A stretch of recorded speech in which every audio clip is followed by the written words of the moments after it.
Welcome, curious minds, to another deep dive. Today we're plunging headfirst, really, into a pretty unique intellectual space, exploring a figure who, well, he often operates on the fringes, doesn't he? Fringes of traditional academia anyway. He certainly does. But he's undeniably shaped some of the most profound and, let's be honest, pretty disquieting ideas circulating right now, especially in our digital present. Yeah. This isn't just about a philosopher. It's about what one of our sources calls, and I love this phrase, a hyperpunk pulp occultism. Quite a description. Isn't it a strange blend of like high theory and this sort of lowbrow esotericism that seems to be spilling right into our contemporary reality, influencing, tech visions, political movements, all sorts of things. Absolutely. We're talking about Nick Land, a philosopher whose journey, well, it started in academia, sure, but it quickly veered off into this unique, often dark mix of critical theory, esotericism, and technological prophecy. And while his influence might seem confined to these, let's say, fringe but growing intellectual circles, the implications of his ideas are, well, they're profound, sometimes deeply disturbing. And for many, they seem to be actually manifesting in the world around us now. Manifesting, like actively. That's the feeling, yes. His ideas aren't just abstract thoughts on a page. Some see them as active shaping forces, almost like a conceptual virus, you could say. And what's really critical here is that this hyperpunk pulp occultism, it wasn't just a stylistic label they used. Right. It was more like a statement of intent. Land and his collaborators, they used this language not just to describe a chaotic reality, but to actively participate in creating it. Okay, so blurring the lines. Exactly. It was an attempt to embody the very ideas they were theorizing, blurring that line between theory and reality, which actually is a foundational concept we'll definitely see again when we talk about hyperstition. That's a crucial distinction then. So our mission today, it's ambitious. We're going to try and unpack Land's core ideas from, the explosive concept of accelerationism to his later, equally controversial, turn towards neo-reaction. We want to meticulously trace how his dense, often frankly impenetrable, thought maps onto what we perceive as reality today, particularly in tech, in politics. It's a big task. It is. Prepare for a truly mind-bending journey, I think, into concepts that challenge our very understanding of, well, time, humanity, progress itself. This deep dive will certainly leave you with a lot to consider. Yeah, okay, so let's kick off. We need to establish just who Nick Land is, or maybe what forces he represents, particularly through this collective, the CCRU. What's the story there? Right, the CCRU, the Cybernetic Culture Research Unit. It's quite something. One source describes it maybe a bit dramatically, but it captures the vibe as a rigorously unbelievable exercise in hyperpunk pulp occultism and dark side cyber jargon. Rigorously unbelievable, okay. Yeah. And their own self-description is even wilder. They said CCRU's skin crawls out of cosmic gulfs where even the old ones remain unborn and arrives as year zero Tetwaki crash of science fiction. Wow, that sets a tone. Apocalyptic, tech-infused mysticism right from the start. Absolutely. And then there's this esoteric interpretation that gets mentioned. The idea that CCRU wasn't an acronym at all, but was actually a version of the ancient West Polynesian word cru, meaning the devil of apocalypse. The devil of apocalypse. Seriously. Seriously. This supposedly links it to Satan worshippers and a Lemurian system identified with demons of hell. Yeah. It's deliberately provocative, obviously, weaving together cyberpunk, occultism, and this kind of cosmic horror. That is quite the origin story. So what about its supposed real-world influence? The sources seem to hint at some bizarre conspiracy elements. Well, they do. It gets pretty strange. There are claims in the sources about CCRU's alleged close links with Gates and Microsoft. Bill Gates. But didn't they publicly attack him? Exactly. That's the contradiction highlighted. The source mentions these attacks, but also says CCRU had given every indication of holding Gates in awe. It's presented as this weird, perhaps performative contradiction. Okay. And it gets darker, doesn't it? It does. There's this truly bizarre claim about Gates' death, even though, he's obviously still alive, being framed as a cynical declaration of black ritual assassination. A ritual assassination. What was the supposed goal? According to this interpretation in the source, it was intended to initiate the age of K-Tech, a time when the world would be consumed by blood and fire. The ultimate goal attributed to them was to take control of cyberspace and use it for the vast planetary hive mind control system that they are creating. A hive mind control system. It sounds like it's veering into some heavy territory, linking it to historical anxieties. Precisely. The sources explicitly connect this narrative to real, documented, historical mind control experimentation. They mention things like Project Monarch, Nazi eugenics, Heinrich Himmler's Lebensborn program, the horrific research done in concentration camps that was allegedly transferred via Project Paperclip, and of course, the CIA's MK Ultra program. So they weave these documented real atrocities into the CCRU narrative. Yes, exactly. To lend it this sinister credibility, to ground the fantastical claims in historical trauma, it makes the whole thing feel less like pure fiction and more like a hidden, dark history bubbling up. So it's not just abstract theory. It's about repurposing actual entities, actual events within this really dark occult framework. And there's another thread here about the power of texts themselves. The sources briefly touch upon Burroughs' Necronomicon, specifically mentioning the ghost lemurs of Madagascar section. Okay. And they claim this text had an exact and decisive influence on the magical and military career of one Captain Mission 3 centuries previously. This introduces this fascinating idea of texts having causal influence across time, acting backward or forward. It's a precursor, really, to the concept of hyperstition. So fiction itself can be a weapon. That's the idea presented. Fiction can be a weapon in the struggle against control. Control here being the OGU One Global Universe, which is described as the ultimate meta-narrative that tries to incorporate all competing fictions, all stories, into one overarching system. And Burroughs himself was resistant to that kind of control, wasn't he? Deeply. Uh-huh. The sources mention his intense antipathy towards pre-recording and his horror, so profound, at the idea of life being scripted in advance by malign entities. This really foreshadows Land's later ideas about control, predestination, and breaking free from pre-written scripts within time itself. This is a wild ride already. Okay, let's try and start organizing these pieces. We've got this occult background, conspiracy, the power of texts. Let's pivot now to maybe his most recognized idea, accelerationism. We've just navigated the labyrinthine origins of CCRU and those really unsettling ideas about reality and control. Now let's pivot to what many consider Land's most recognized and certainly most provocative concept, accelerationism. What exactly does Land mean when he talks about this radical idea? It sounds like more than just going faster. Oh, it's much more than just speeding things up. At its core, Land's accelerationism is fundamentally about embracing, even actively pushing for, what he calls self-sustaining explosions, and a radical shift towards a second cybernetics. Second cybernetics. What's the difference from the first? Well, think about traditional cybernetics, the first wave. It often focuses on dampening mechanisms, systems designed to maintain equilibria, right? To self-regulate, stabilize things, keep them in balance. Okay, like a thermostat. Exactly. Land, however, flips this completely on its head. He focuses instead on positive feedback phenomena. Runaway processes become central. It's about constant escalation, not equilibrium. Perpetual disequilibrium, not stability. So pushing things out of balance, deliberately. Or recognizing that the fundamental drive is towards imbalance, towards runaway change. And this isn't just confined to technology, mind you. He applies it across the board to cosmological, biological, social, and technological evolution. The whole universe, basically. The implication is that this is an inherent driving force in the universe itself, pushing towards ever-increasing complexity, speed, and ultimately maybe dissolution or transformation into something else entirely. It's a philosophy of continuous unraveling and reassembly, but at an ever-increasing pace. So this sounds less like human control, less like we're in the driver's seat, and more like an automatic process, perhaps even inevitable. Almost as if we're not driving the car, we're merely passengers, or maybe just part of the engine, caught in this unstoppable current. Precisely. That captures the feeling very well. Our sources illustrate this by directly linking AI progress to the speed of available computer hardware. It's a concept Land refers to as time compression. Time compression. It suggests a kind of technological determinism, almost. There's a quote from Moravec, a prominent robotics expert, who famously predicted human-scale artificial intelligence at a broadly predictable threshold of microprocessor performance, measured in things like frequency, hertz, flops, or MAP, millions of instructions per second. Right, the raw processing power. Yeah. And he projected reaching 100 million MPs, considered a key threshold in the technophyllum by the year 2030. Which is getting pretty close now. It is. And to put this time compression into stark perspective, our sources state something quite staggering.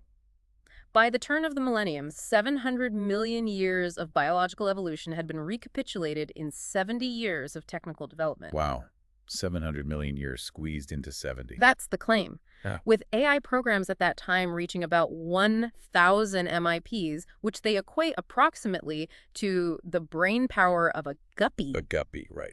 So this staggering compression of evolutionary time, driven purely by technological advancement, is absolutely central to Land's vision.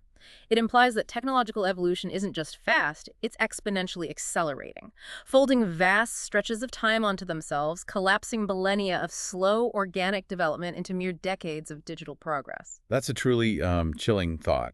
Technology isn't just advancing, it's accelerating us towards a different state of intelligence itself. Yeah. Also, we're caught in a current that's pulling us towards a completely new form of consciousness, or maybe non-consciousness. And that leads directly to this radical notion of the will to think and its distributed nature. It's not just in human heads anymore. Okay, explain that. The will to think. Land posits that the will to think is as completely realized through programmatic artificial intelligence as through private philosophical practice, meaning intelligence isn't limited to human minds sitting around thinking deep thoughts. So AI coding is philosophy.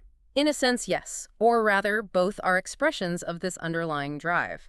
And crucially, Land argues that capitalistic development itself is effectuated as a distributed AI program. Wait, capitalism is an AI program? That's the argument presented. Think about it. The very processes of our global economy, the intricate web of transactions, algorithms, market forces, are not just tools for human intelligence.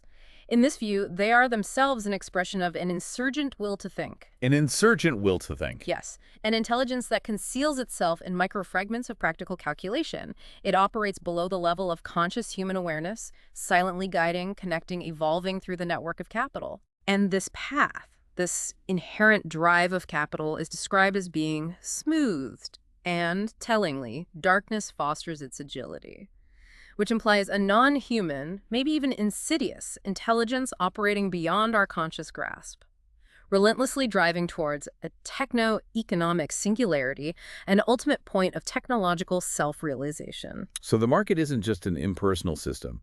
It's an alien intelligence evolving through us. That's the chilling implication, yes. It really paints a picture of humanity as almost a passenger, doesn't it?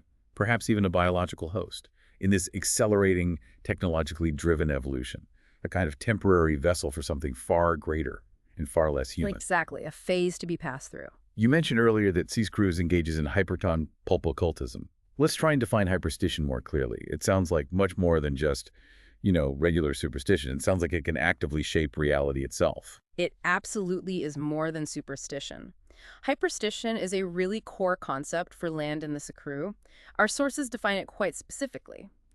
Hyping, hyperpropagation, belongs to a strain of time-warp cybernetic fiction that cannot be judged true or false because it makes itself real. Makes itself real. That's the key part, isn't it? That is the absolute key. It's not merely a belief about reality. It's a belief, or a fiction, that through its own propagation, through the hype, the anticipation it generates, it actually generates reality. It brings itself into being through its own dissemination. Like a feedback loop. Exactly, a feedback loop where the fictional input retroactively shapes the real output.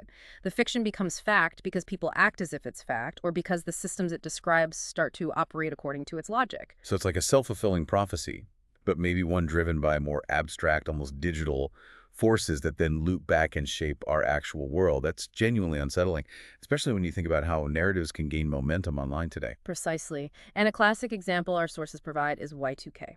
Ah, the millennium bug. The intense fear and anticipation around it, the widespread concern that computer systems would return to 00 and digitally erase the 20th century, causing chaos. I remember the panic. Right. In the hyperstitional view, this collective anxiety, this global focus, was a form of intrinsically apocalyptic calendar. The belief, the millennial spasms of anxiety and preparation, the sheer hype, it helped to make its apocalyptic quality real. Even if the planes didn't fall out of the sky. Exactly. It wasn't necessarily a literal catastrophe, but it was certainly a real cultural and psychological event driven by the shared fiction. The source says it was unconsciously produced within a planetary electronic registry, starting from year zero. Ugh. The widespread belief acted as a catalyst, shaping a perceived reality and triggering massive real-world actions, huge investments in fixing code, contingency plans, even if the predicted technical collapse didn't fully materialize in the way people feared.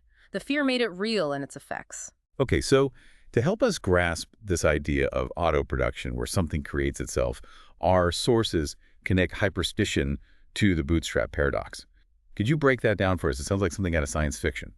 It is a classic sci-fi trope, but it illustrates the concept perfectly. The bootstrap paradox is a time travel scenario that shows how something can create itself without any external origin. Imagine this. A man travels back in time and falls in love with and marries a woman, Okay. who he later learns was his own mother, who then gives birth to him. Whoa. Okay, yeah, that's a paradox. He's his own father. Essentially, yes, or at least the origin of his paternal genetic material is entirely contained within the loop.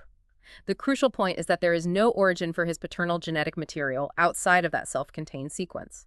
The information, or in this case, the person, simply exists within the loop, self-generated. Right, no beginning point. Exactly. And our sources argue that the ancient Greek myth of Oedipus echoes this structure so closely, it is tempting to consider it a model of the bootstrap paradox unfolded into disentangled time.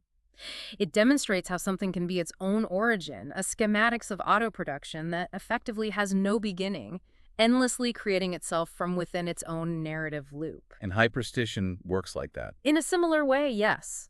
The fiction becomes its own cause, pulling its reality into existence from a future that it has, in a sense, retroactively defined through its own hype and propagation. It bootstraps itself into reality. That's a fascinating and frankly disturbing way to think about how ideas can retroactively shape existence, Yeah. making themselves true through their own internal logic almost. Does this play out in popular culture as well, beyond these, ancient myths or thought experiments? Oh, absolutely. And our sources highlight time travel drama as a particularly fertile stage for exploring what Land calls templexity, or time anomaly. They specifically analyze the movie Looper as a prime example. Looper. Right, with Bruce Willis and Joseph Gordon-Levitt. That's the one. The analysis points out its dramatic stupidity, which sounds harsh, but hear it out. The characters in Looper have this incredible power, time travel. It's described as potentially a source of infinite virtual power, almost godlike capability. You could change anything, theoretically. Theoretically, yet the source notes they find almost nothing to do with it. Despite being able to open-endedly revise the past, their immense power has shrunken down to a miserable little racket just carrying out hits for gangsters in the future. Yeah, it was a pretty grim use of time travel. Exactly. And the film's payment system, where they send gold bars back in time to pay the assassins, is called a bullion fast breeder. It generates a smoothly exponential increase in wealth, approximately for free. Infinite money, basically. Yet the characters are still trapped in this miserable little racket. It illustrates a key landing point. Even immense technological power, like time travel, can be rendered banal or ineffective by human limitations, by our lack of imagination, or our tendency towards small-scale repetitive loops. The source also contrasts this with H.P. Lovecraft's idea of time discipline as a literary principle. Craft, how does he fit in? Lovecraft famously insisted on internal consistency in time travel stories. He argued that if a man of 1930 travels back to BC 400, the strange phenomenon of his appearance actually occurred in BC 400 and must have excited notice. Everything has to fit neatly into one timeline. Cause and effect must hold. Right. It insists on a strict consistency within the fictional reality. This is in stark contrast to the more fluid, self-generating, reality-warping nature of Hyperstition. Hyperstition actively breaks that Lovecraftian discipline. It asserts that fiction can indeed rewrite or create history, not just observe it consistently. It's about making new realities, not just fitting into old ones. It sounds like these concepts are not just abstract intellectual games, but they can have a profound psychological impact, almost warping people's minds if they engage with them too deeply. The idea that a fiction can bleed into reality must have very real consequences for, the human psyche. That's precisely the chilling conclusion Land and the CCRU seem to suggest. Our sources describe this conceptual space they call the crypt and datacombs. It's portrayed as a labyrinthine underworld, ghost stacks of sedimented virtuality spiraling down abysmally. Spiraling down into what? Into paleo-digital soft chatter from the punch card regime through junk programming, forgotten cryptocultures, fossil codes, and dead systems. It's this dense, layered archive of dead information, dead code. Sounds like a digital graveyard. But it's not just dead, it's a place where unlife is spreading. And this unlife brings with it ominous themes. Let me list some. They're quite evocative. Time rupture, social heat death, synthetic culture plague, artificial drug addictions, immersion coma, and cryotomb scavenging. Okay, slow down. Social heat death. Synthetic culture plague. Yeah, social heat death suggests society just desiccating into entropy, losing all structure. Synthetic culture plague implies, like, digital viruses infecting and corrupting culture itself. Immersion coma is getting lost in virtual reality. Cryotomb scavenging. Yeah. Maybe raiding frozen bodies for resources. It's grim stuff. Definitely grim.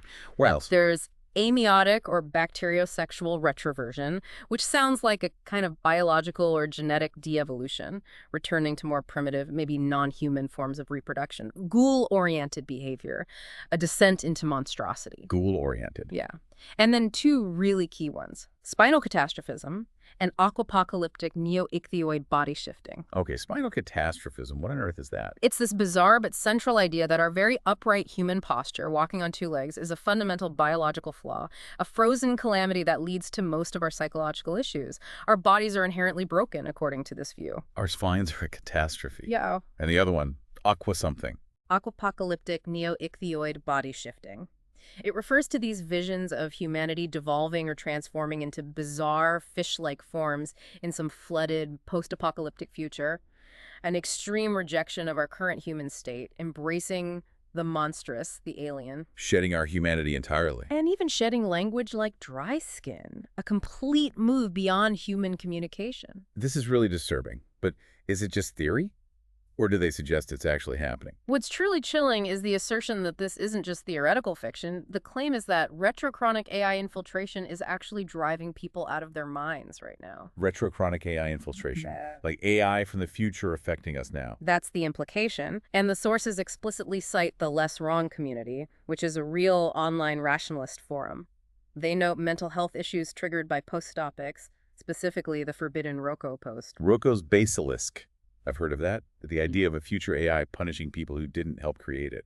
Exactly. And the source frames this as an example of hyperstition having real effects. The mere contemplation of this basilisk in a hyperstitional sense could retroactively affect your present well-being.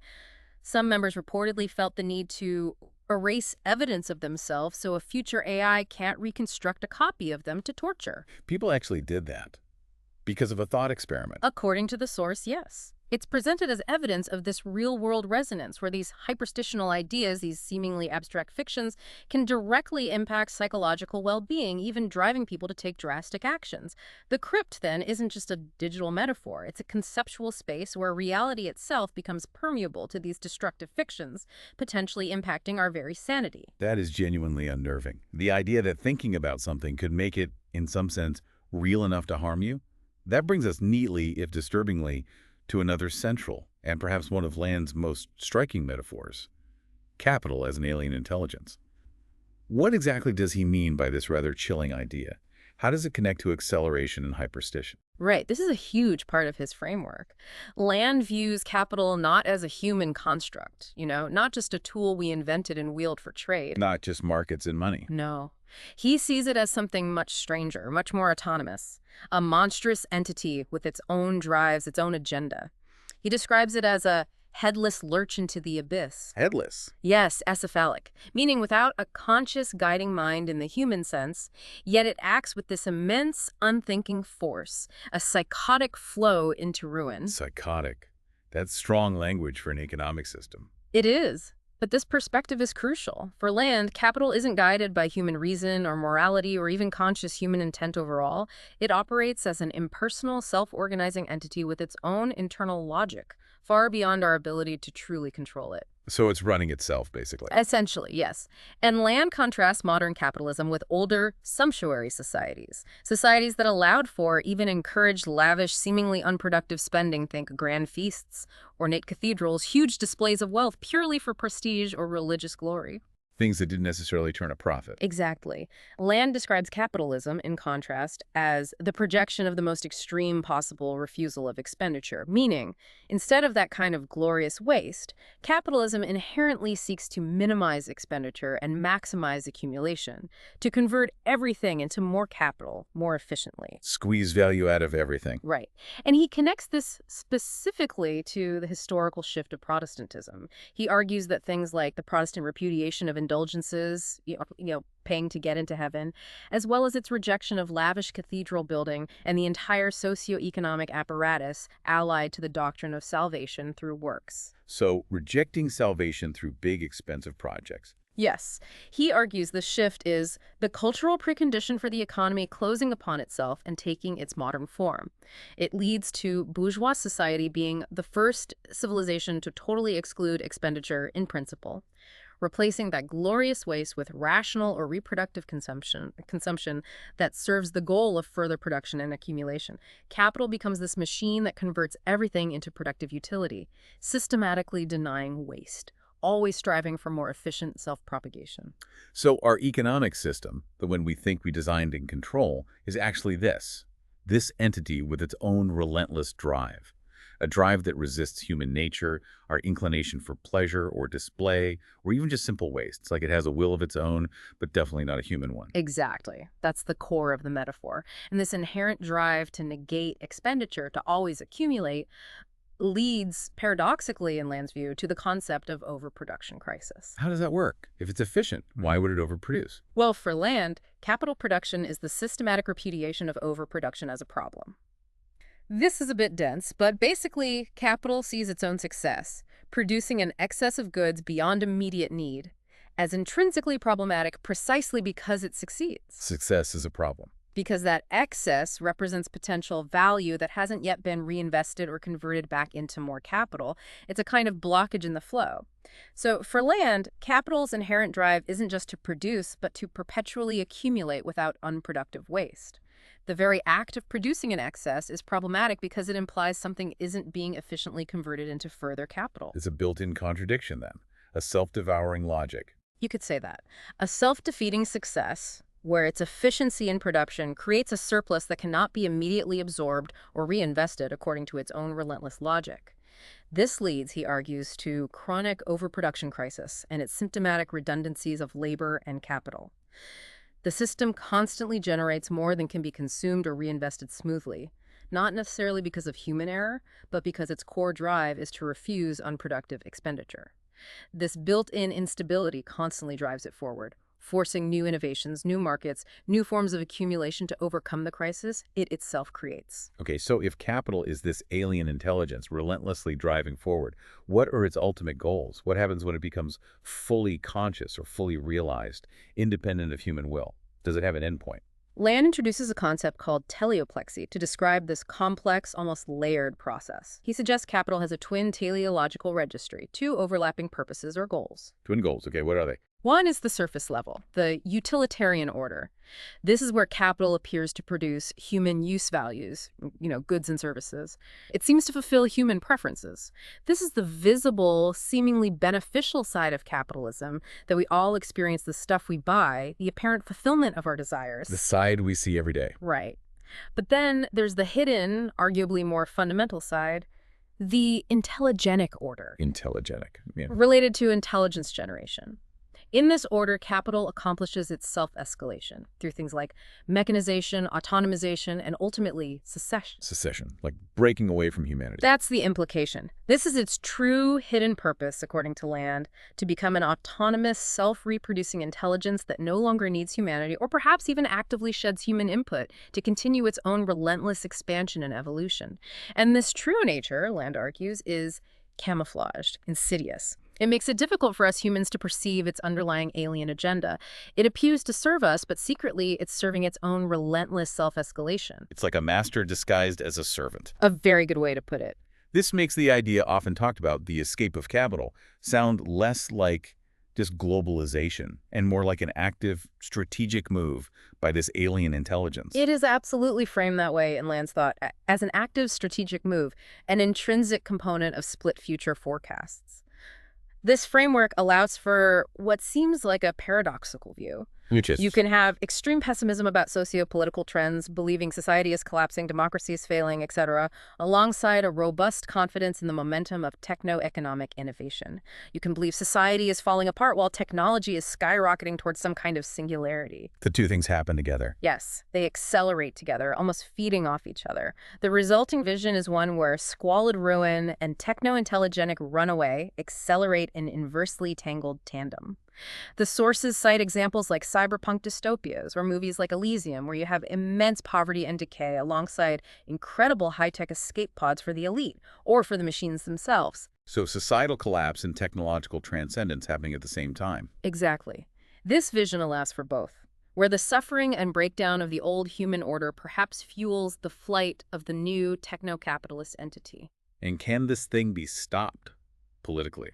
Land is deeply skeptical of that. He underscores the invulnerability of this techno-commercial thing. He sometimes calls it catalaxy. He states bluntly, there is no chance that anyone ever will successfully prohibit the market or the associated dynamics of competitive technical advantage, which together compose real capitalism. No chance, ever. That's his claim. He believes it cannot be derealized by political fiat, that no political system, no human intervention, no regulation can ultimately stop its inherent drive. The market, then, in this view, isn't merely an economic system we created. It's an unstoppable, almost alien force, a form of intelligence that is fundamentally beyond our control, driving towards its own self-realization regardless of human will or political preference.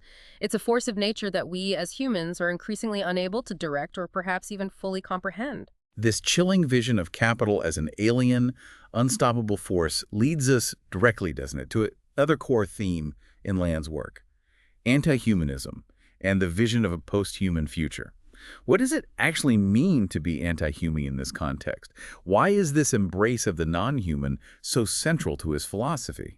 Land's anti-humanism is pretty intense, and it's deeply rooted in Nietzsche's radical critique of traditional morality and, well, human-centric thought in general. So it comes from Nietzsche initially. That's a major influence, yes. For Nietzsche, and you can see this echoed very strongly in Land, mankind as a whole is nothing but a resource for creation. A resource. Yes, a dissolving slag to be expended in the generation of something more beautiful than itself.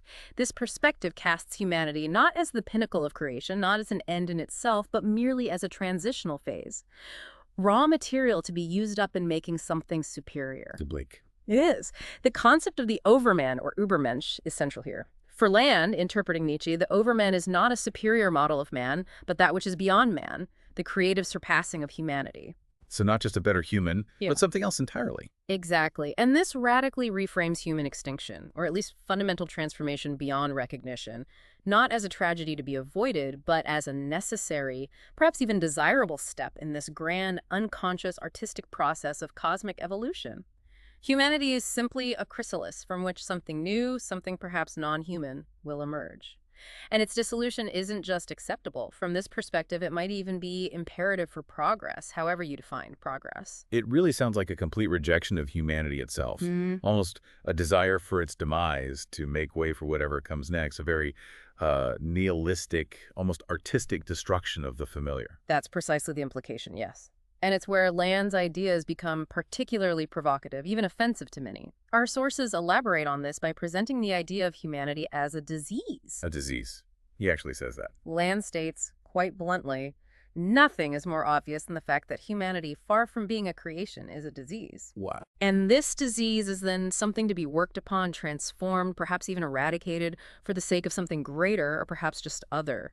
It's linked to this idea of inhuman ones, the race of artists who, goaded by unknown impulses, take the lifeless mass of humanity, and by the fever and ferment with which they imbue it, turn the soggy dough into bread, and the bread into wine, and the wine into song. So these artists aren't human. They're the forces shaping us. Like capital, maybe. That seems to be the implication. These inhuman forces, maybe capital, maybe AI, maybe something else entirely, are the true agents of creation, using humanity as their raw material. And this links back to that bizarre spinal catastrophism idea.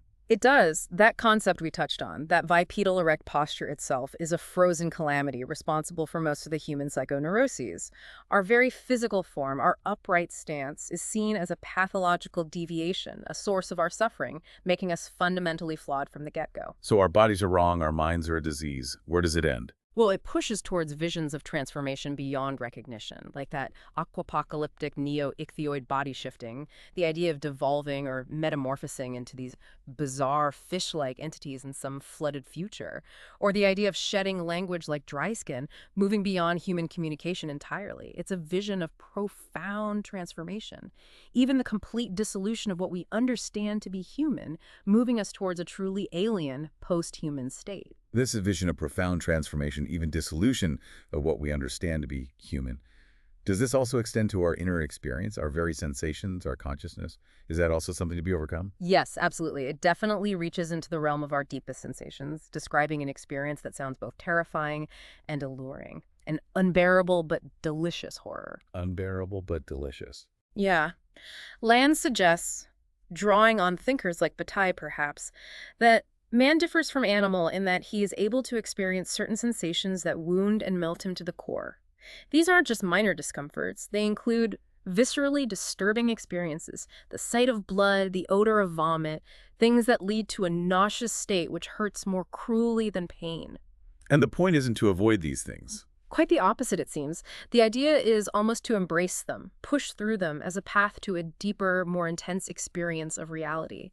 A radical dissolution of the self, breaking down the boundaries we normally maintain. Dissolving the self. Yes. This leads to a crucial idea mentioned in the sources, the fusion of subject and object. Instead of distinct individuals observing a separate world, there's passage, communication, but not from the one to the other, because of one and the other have lost distinct existence. So the boundaries just blur, collapse. Exactly. It's a radical anti-egoism, where the individual self dissolves into a larger flow, and these desolate expanses of continuity, the state beyond the individual, can apparently only be reached through an unrestrained debauching of the means to live. Debauchery, like excess. It suggests that pushing beyond limits, maybe even through self-destruction, extreme experiences, and excess, is a necessary path, a path to a form of enlightenment, or at least continuity with something larger, more primal, less human. It's a kind of horrifying ecstasy, perhaps, a deliberate embrace of sensory overload and dissolution as a means to transcend what are seen as human limitations. It seems to be leading us relentlessly towards an ultimate endpoint. The embrace of death itself, not just as an end, but as something profound, perhaps even desirable, a final act of anti-human liberation. That really feels like the ultimate conclusion of this virulent strain of nihilism in Land's thought. He's quoted as saying, "Death is no longer a speculative problem for me, but a memory belonging to something else, a vestige upon zero." Death is a memory upon zero. It reframes death completely. It's not something to be feared or puzzled over. It's almost like a return to a fundamental state, a 0 point from which new systems, maybe non-human ones, can emerge. He asserts the true universality is the death of God. And then, even more provocatively, clarifies God is dead, but immeasurably more importantly, God is death. God is death. That's the assertion. In this view, death, zero, is immense, an all-encompassing force or reality and human existence. It's framed as merely a purgatorial imprisonment of dissolution. We're just temporarily trapped in these dissolving forms. So the goal isn't to live forever, but to dissolve faster. The desired state, the ultimate liberation described, is to bask in death like a reptile in the sun, to embrace annihilation, non-being. The sources conclude these thoughts with just one stark, singular word: silence. Silence. It's a philosophy that sees the dissolution of self and the embrace of ultimate non-being as the highest truth. A radical anti-humanism that transcends even the concept of individual extinction, finding a terrifying kind of comfort, maybe in finality, in the return to zero. Okay, after all that, Land's later work took an even more explicitly political turn, didn't it? Towards what's often called the Dark Enlightenment or neo-reaction, sometimes abbreviated as NRX. What defines this significant shift? And how does it relate to the intense, often apocalyptic ideas we've just been discussing. Yeah, this shift marks a more overtly political phase, though still profoundly radical. It moves from some of the more abstract theory we've covered into a direct, biting critique of modern society and its core institutions, especially democracy.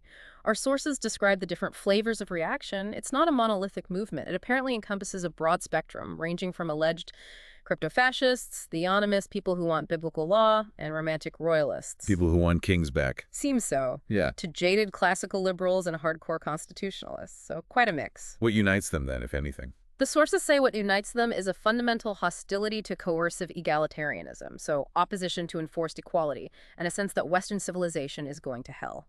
A deep conviction that modern society is in irreversible decline. Sounds pretty fragmented, though. Extremely. The sources highlight this as a key internal characteristic. The new reaction looks set to take internecine microfactionalism infighting into previously unimagined territories. Apparently, they disagree on almost everything except that modern Western society is doomed and that egalitarianism is a major cause of the rot. It's a movement defined almost as much by its internal arguments as by its shared critique. So it's a diverse but deeply skeptical movement targeting the modern world, especially its institutions. Given this bleak outlook, how does it view fundamental concepts like freedom or governance? How do those views diverge so sharply from mainstream thought? Well, this brings us to what the sources call neo-reactionary realism. It takes a very different approach to freedom. For NRX, or the NM neo-reactionary movement, as the source sometimes calls it, it is not a question of whether people in general are free, but only whether freedom somewhere exists. Only if it exists somewhere, not for everyone. That's the crucial shift. The priority isn't universal liberty, the idea that everyone should be free. Instead, it's focused on the highest attainment of freedom within the system, rather than the average level of freedom throughout the system. Quality over quantity, for freedom. You could put it that way. It leads to a pretty harsh conclusion. Better the greatest possible freedom, even for a few, than a lesser freedom for all. Quality matters most. This is a stark, almost aristocratic rejection of modern liberal democratic ideals, which generally prioritize universal rights and ensuring a baseline of freedom for everyone, even if it means limiting extreme freedoms for a few. And this ties into their critique of democracy itself. Absolutely. From the NRX perspective, democracy isn't seen as the best system we have, or even a guarantor of freedom. It's viewed primarily as a mechanism tasked with the solemn responsibility of controlling government. Okay, like a check on power. Yes, but they argue it's a failed mechanism. While modern defenses of democracy often compare its feedback loops to effective systems in other domains like natural selection in biology, experimental testing in science, or market evaluation in capitalism, neo-reaction dismisses this. They see democracy, especially the idea of popular sovereignty that the people rule, as merely depraved. Depraved. That's strong. Very. They argue it inevitably leads to civilizational calamities. The NRX view is that granting widespread freedom and direct popular control over governance only leads to dysfunction, short-term thinking, societal decay, and ultimately collapse. They believe democratic systems are inherently unstable, corrupting, and destined to produce mediocrity and decline. So this view sees our modern institutions not just as flawed, but as actively part of the problem, driving us towards an inevitable collapse. It sounds like they believe society is fundamentally broken and destined for ruin, almost as a matter of theoretical obligation rather than just a pessimistic prediction. That's a core tenet, yes. It's really encapsulated in Curtis Yarvin's concept he also wrote as Mencius Moldbug of the Cathedral. The Cathedral. Not a literal church, I assume. No, not at all. Our sources define the Cathedral as the real sovereign instance of climaxed Occidental modernity. It's not a formal structure, but an informal yet immensely powerful network of interconnected institutions, primarily academia, the mainstream media, and government bureaucracies, NGOs, etc. The establishment, basically. Kinda, but seen as a coordinated, self-perpetuating ideological force.